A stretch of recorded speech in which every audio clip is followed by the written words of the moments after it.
बिस्मिल्लाहिर्रहमानिर्रहीम। अस्सलामु अलैकुम डियर स्टूडेंट्स, उम्मीद है आप सब लोग खैरियत से होंगे। मैकेनिकल सेपरेशन प्रोसेस का आपने सिलेबस यकीनन देखा होगा, हर स्लाइड में ये सिलेबस दिया होता है। तो इसमें से हमने तकरीबन सारे टॉपिक्स कवर कर लिए हैं। सिर्फ 2 या 3 टॉपिक हमारे रहते हैं कवर करने वाले। तो आप इन सारे टॉपिक्स को अच्छी तरह से स्टडी करें।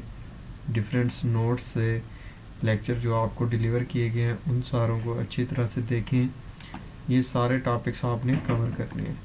सबसे पहले डिकेंटेशन, कोअल्सेंस दूसरे नंबर पे, ये सारे मैं आपको पढ़ा चुका हूँ, ठीक है। सेंट्रीफ्यूगेशन, स्क्रीनिंग, इल्यूट्रेशन, ये मैं आज आप लोगों को पढ़ाता हूँ। अभी इस लेक्चर में आज हम देखेंगे क्लासिफिकेशन ऑफ मैग्नेटिक अट्रैक्शन, ये भी आप लोगों ने पढ़ ली है। साइक्लोन फ्लो भी आपने पढ़ ली है। सेटलिंग पढ़ ली है। डिफरेंशियल सेटलिंग क्या होती है ये पढ़ ली है। फ्लोटेशन, इनर्शियल प्रेसिपिटेशन रहता है। डिमिस्टिंग पढ़ ली है। स्क्रबिंग रहता है। फोम ब्रेकिंग रहता है। इलेक्ट्रोस्टैटिक प्रेसिपिटेशन पढ़ लिया आप लोगों ने। फ्लॉकुलेशन पढ़ ली है। हाइड्रोसाइक्लोन फ्लो पढ़ ली। तो आप लोगों के अब रह जाएंगे 3 टॉपिक्स, इनर्शियल प्रेसिपिटेशन, स्क्रबिंग और फोम ब्रेकिंग। इसके अलावा 3 टॉपिक्स के अलावा बाकी सारे हमने कवर कर लिए हैं। इनको आप अच्छी तरह से देखें, ये सारे आप लोगों के कोर्स का हिस्सा हैं। आप लोगों से एग्ज़ाम्स में इनमें से किसी के बारे में पूछा जा सकता है। इनके बारे में आप अपने नोट्स बनाएं। बाकी जो 3 टॉपिक्स रह गए हैं वो भी नेक्स्ट लेक्चर में इंशाल्लाह कवर कर लेंगे जल्दी। तो बाकी सारे टॉपिक्स आप अच्छी तरह से रिवाइज करें, पढ़ें, इनको लेक्चर सुने।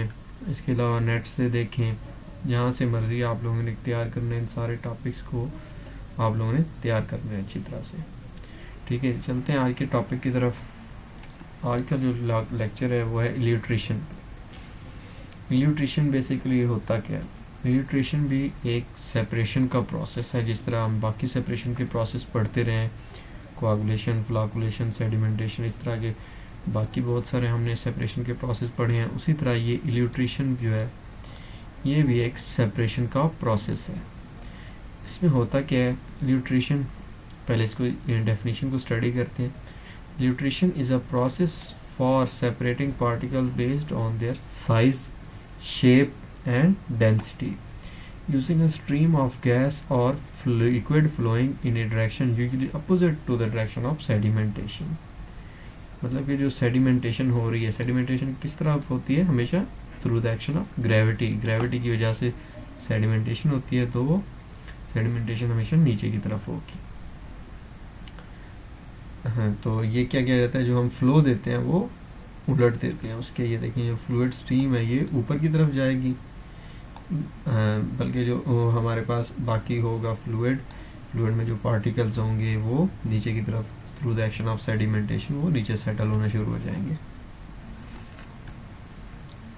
This method is mainly used for particles smaller than 1 micrometer.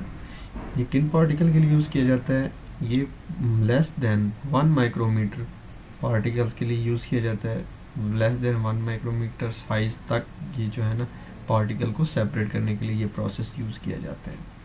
Smaller और lighter particle rise to the top, overflow, ठीक है। स्मॉलर जो पार्टिकल्स होते हैं, छोटे पार्टिकल, वो ओवरफ्लो, ये देखें ये ओवरफ्लो है, इस तरफ भी ये ओवरफ्लो है। तो जो होता है ये प्रोसेस, इसमें ये है कि आप फीड एंटर करते हैं, ठीक है, फीड जाती है ऊपर की तरफ। जो हमारे पार्टिकल्स होते हैं, जो ज़्यादा बड़े साइज़ के पार्टिकल्स होते हैं वो नीचे की तरफ जाते हैं। जो स्मॉल साइज़ पार्टिकल्स होते हैं वो ओवरफ्लो के ज़रिए ऊपर से सेपरेट हो जाते हैं, ऊपर से आगे चले जाते हैं।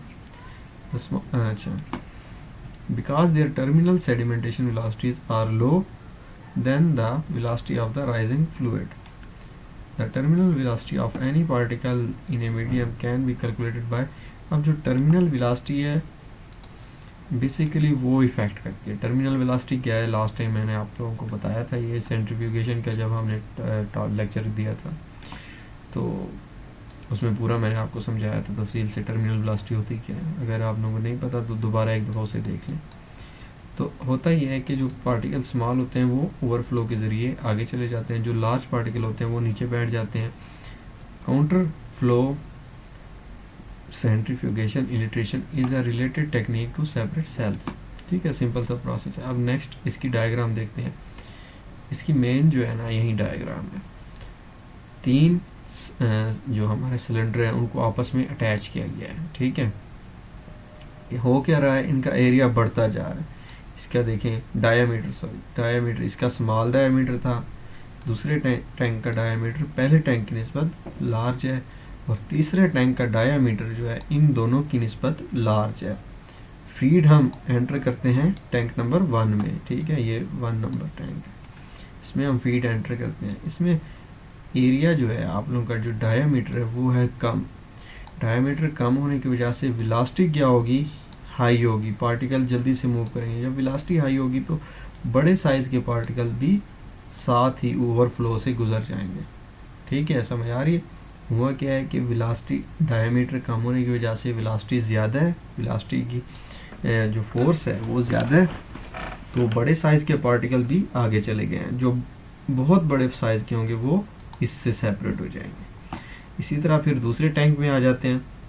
दूसरे टैंक में जो हमारा डायामीटर है वो पहले टैंक की निस्बत ज़्यादा है। डायामीटर ज़्यादा होने की वजह से जो हमारी वेलोसिटी होगी वो पहले टैंक की निस्बत कम हो जाएगी। वेलोसिटी कम होने की वजह से जो बड़े साइज़ के पार्टिकल होंगे, जो पहले तो ओवरफ्लो में आ गए थे लेकिन अब क्या होंगे, अब नीचे से सेपरेट हो जाएंगे।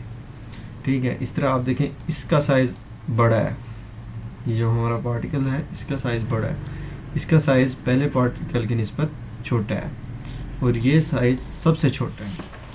इसी तरह जब दूसरे जो हमारा टैंक है उसके ओवरफ्लो में से जो पार्टिकल गुजर जाएंगे, तीसरे का आप डायमीटर देखें इन दोनों की निस्बत बहुत बड़ा है, तो इसका यहाँ पे वेलोसिटी बहुत कम होगी। वेलोसिटी कम होने की वजह से जो स्मॉलेस्ट पार्टिकल्स हैं वो भी सेटल डाउन हो जाएंगे, वो भी through the action of sedimentation gravity की फोर्स की वजह से नीचे बैठ जाएंगे, और जो बाकी हमारा फ्लूइड होगा वो आगे चला जाएगा। ठीक है, पार्टिकल का साइज़ जो है ना वो जितना एरिया बढ़ता जाएगा, जितना डायमीटर बढ़ता जाएगा, उतना पार्टिकल का साइज़ कम होता जाएगा, उतने स्मॉलर पार्टिकल्स हम अलग कर सकते हैं। ठीक है, आज तक के लिए इतना ही। कोई क्वेश्चन हो तो आप लोग पूछ सकते हैं। अल्लाह हाफिज़।